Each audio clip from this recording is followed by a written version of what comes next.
If you are looking for a plant that will reward you all summer long, you should grow cucumbers in your garden. They're very productive and there's nothing like a fresh cucumber from the garden.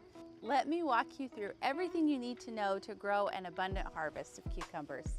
Cucumbers love the warm soil, so you can direct sow them outside 3 to 4 weeks after your last frost date when it's warmed up. You can start them indoors, but you just have to transplant them out pretty quickly because they will need the space.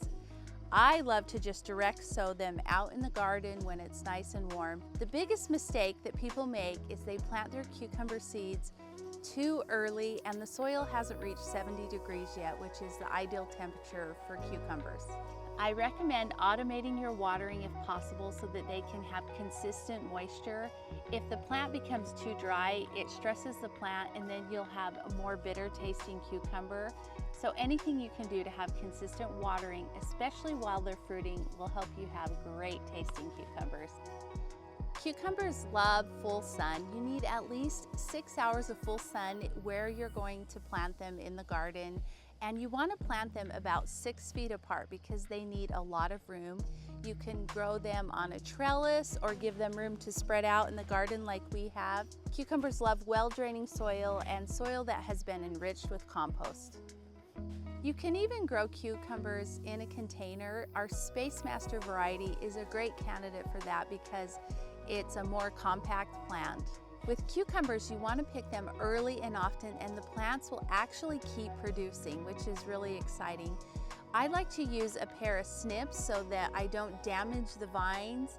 If you find a cucumber that is yellow, it's overripe, and you want to just pick it and add it to your compost because it's not going to be your best tasting cucumber, but you're making room for more to keep growing. Now, don't worry if you see some blossoms on your cucumber plants, but the cucumbers haven't started forming.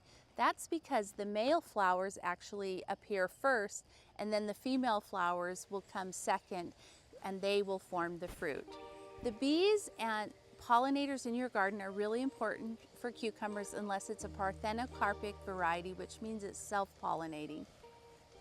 The Biet Alpha is actually one that is a self-pollinating variety. Biet Alpha is a great variety to grow in a greenhouse or in an area where you would have less pollinators. Enemy number one for cucumbers in your garden is the cucumber beetle. It has yellow and black stripes and it loves the cucumber plant. So you're going to want to watch out for it in your garden. What the cucumber beetle does is it will suck the life out of your plant by injecting something that kills your plant, and it can happen overnight.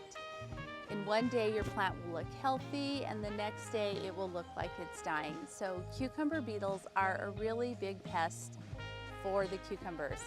We also have a blog on our website in our planters library that will tell you how to control cucumber beetles. Neem oil is an organic way that you can treat cucumber beetles in your garden. You can spray it on the plants and it does a great job of protecting your plants from the cucumber beetles. Another thing that we like to do is companion plant nasturtiums or marigolds next to our cucumbers, and the scent from those plants confuses the cucumber beetles and they have a harder time finding your cucumber plant. If you found this video helpful, we'd love for you to subscribe and follow along for more gardening tips.